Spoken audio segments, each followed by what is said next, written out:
Hello दोस्तों, मैं quantum Kumar. आज आप सभी का स्वागत है आपके अपने यूट्यूब चैनल इम्पोर्टेंट नॉलेज पे। दोस्तों, तो अगले वीडियो में हम लोग पढ़े थे तत्वों के आवर्त वर्गीकरण। तो इसमें हम लोग पढ़े थे तो चलिए, तो आज हम लोग पढ़ेंगे आधुनिक आवर्त सारणी। तो मेंडलीव का पढ़ लिए थे, तो चलिए यहाँ से शुरू करते हैं, देखते हैं।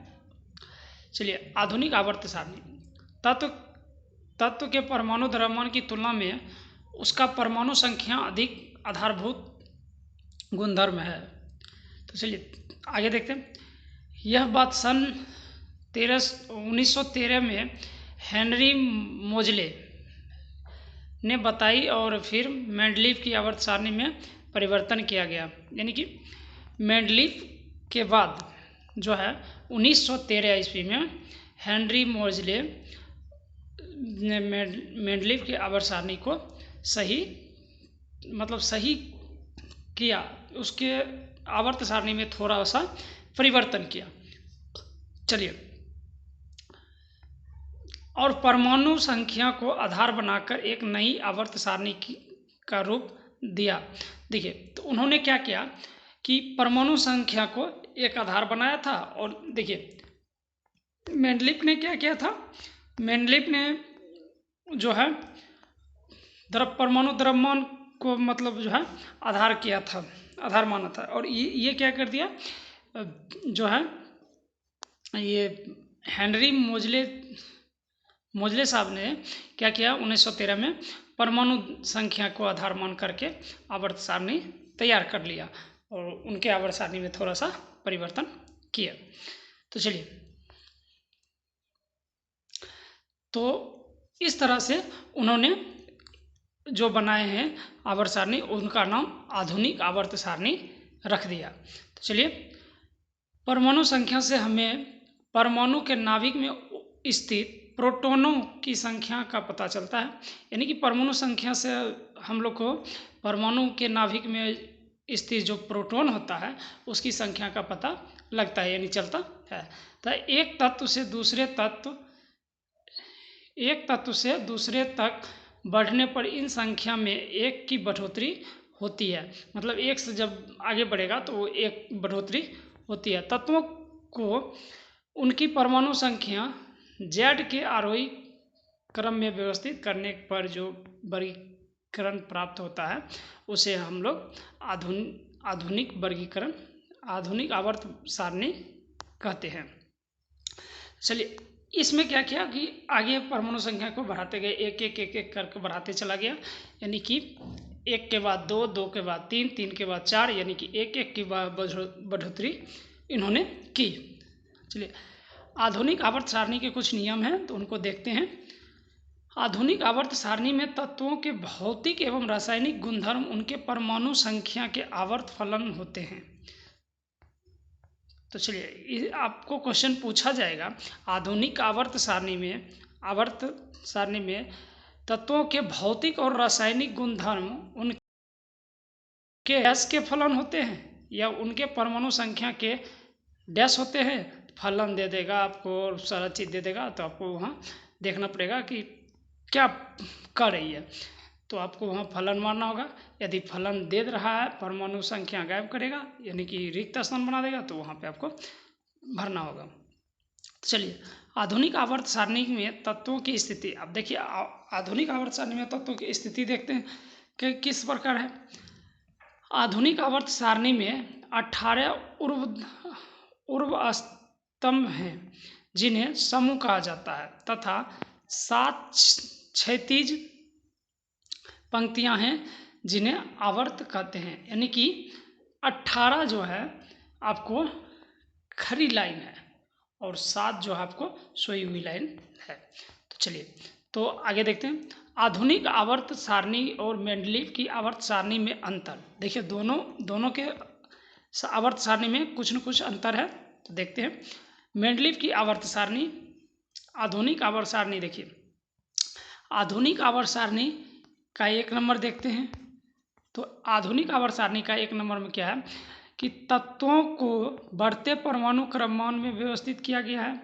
क्रमांक में, यानी कि तत्वों को 1 2 3 4 यानी कि बढ़ते क्रम में उसको व्यवस्थित किया गया। लेकिन मेंडलीव में क्या है, तो देखिए मेंडलीव की आवर्त सारणी में क्या है, तत्वों को बढ़ते परमाणु द्रव्यमानों में व्यवस्थित किया गया है।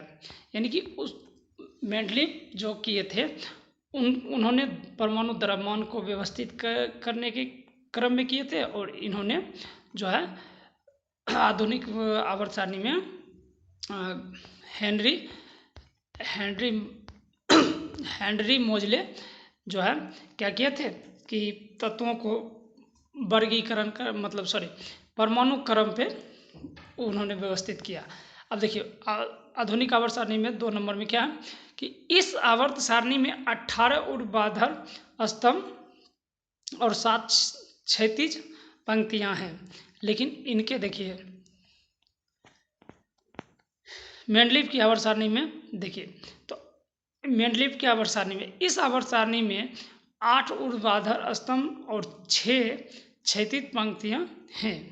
चलिए अब देखते हैं 3 नंबर आधुनिक में क्या कहता है, तत्वों के समस्थानिकों को उनके संगत तत्वों के स्थान पर ही रखा गया है, क्योंकि उनके परमाणु क्रम का समान होते हैं, यानी परमाणु क्रमांक जो होता है वो समान होता है। लेकिन मेंडलीव के आवर्त सारणी में 3 नंबर में देखिए क्या कहता है, तत्वों के समस्थानिकों को उचित स्थान नहीं मिले थे। वो मेंडलीव में उचित स्थान नहीं मिले थे, लेकिन इसको जो है तत्वों के उचित स्थान मतलब जो दिया गया रखा गया।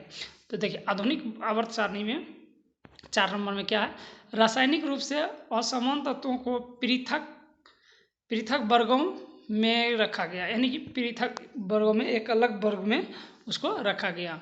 लेकिन मेंडलीव में क्या था, मेंडलीव में रासायनिक रूप से असमान तत्वों को एक साथ रखा गया था। मतलब उन्होंने क्या किया था, मेंडलीव ने एक साथ रखा था, लेकिन ये उन्होंने जो है पृथक कर दिया आधुनिक आवर्त सारणी में। चलिए उत्कृष्ट गैसों की स्थिति अब देखते हैं, इसके बारे में कुछ देखते हैं पढ़ते हैं। तो उत्कृष्ट गैसों को एक अलग समूह में रखा गया। मतलब उत्कृष्ट गैस यहाँ हो गया अक्रिय गैस। तो अक्रिय तत्व जो होता है, सक्रिय तत्व जो मतलब जो एक्टिव होता है ज़्यादा, तो अक्रिय गैस उसको जो है एक अलग समूह में रखा गया है।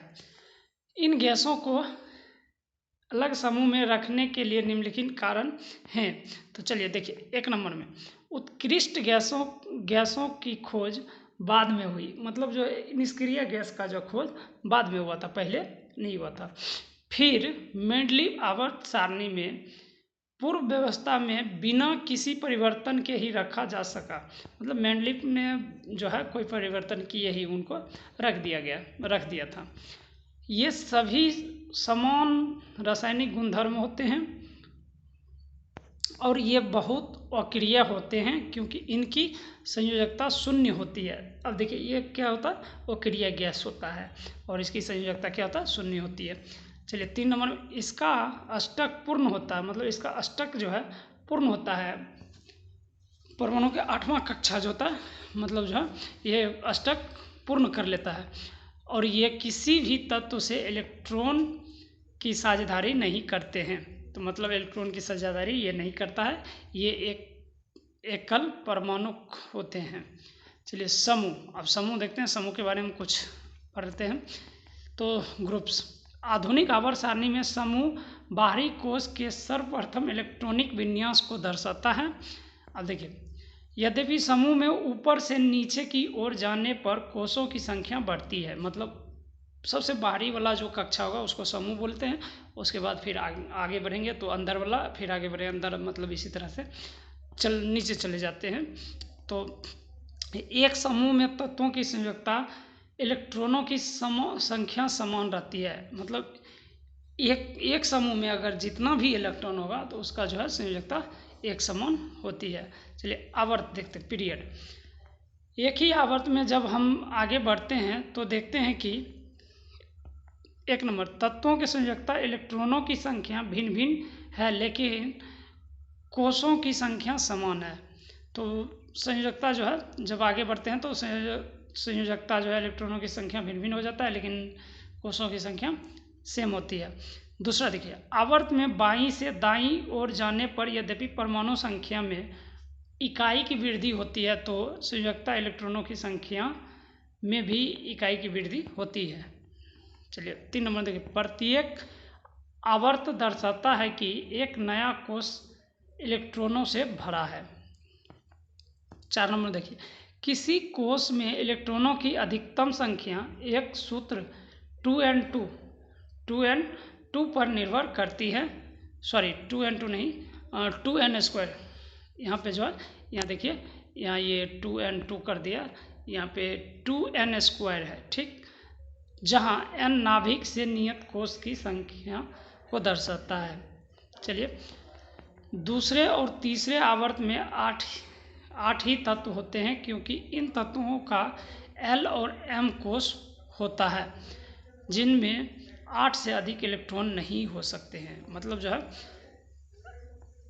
चलिए आगे देखिए, आवर्त सारणी में तत्वों की संख्या, आवर्त सारणी में तत्वों की संख्या, तो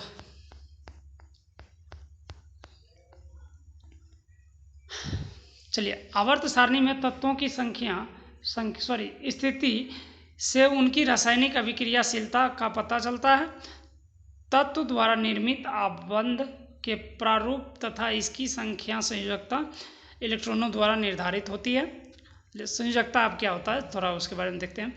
किसी भी तत्व की संयोजकता उसके परमाणु के सबसे बाहरी कोष में, यानी कोष यहाँ कक्षा को बोला जाता है, ओके, तो समझ लीजिए कक्षा है, तो बाहरी कोष यानी कक्षा में उपस्थित संयोजकता इलेक्ट्रॉनों की संख्या से निर्धारित होती है। मतलब बाहरी कक्षा में जितने भी इलेक्ट्रॉन पाए जाएंगे वो उनकी संयोजकता हो जाएगी। ओके, तो चलिए, तो यहाँ से जो है अब आधुनिक आवर्त सारणी की प्रवृत्ति जो है आपको नेक्स्ट वीडियो में बताएंगे। तब तक जो है वीडियो अच्छा लगा हो तो लाइक कीजिएगा, कमेंट्स कीजिएगा, ज़्यादा से ज़्यादा शेयर कीजिएगा और सब्सक्राइब कीजिएगा। साथ में बेल आइकन दबा लीजिएगा, ताकि जब भी वीडियो अपलोड करेंगे तो सबसे पहले वीडियो आप नोटिफिकेशन जो है वीडियो का आपके पास जाएगा। तो चलिए, तब तक के लिए धन्यवाद। जय हिंद, जय भारत। फिर मिलते हैं नेक्स्ट वीडियो में। ओके।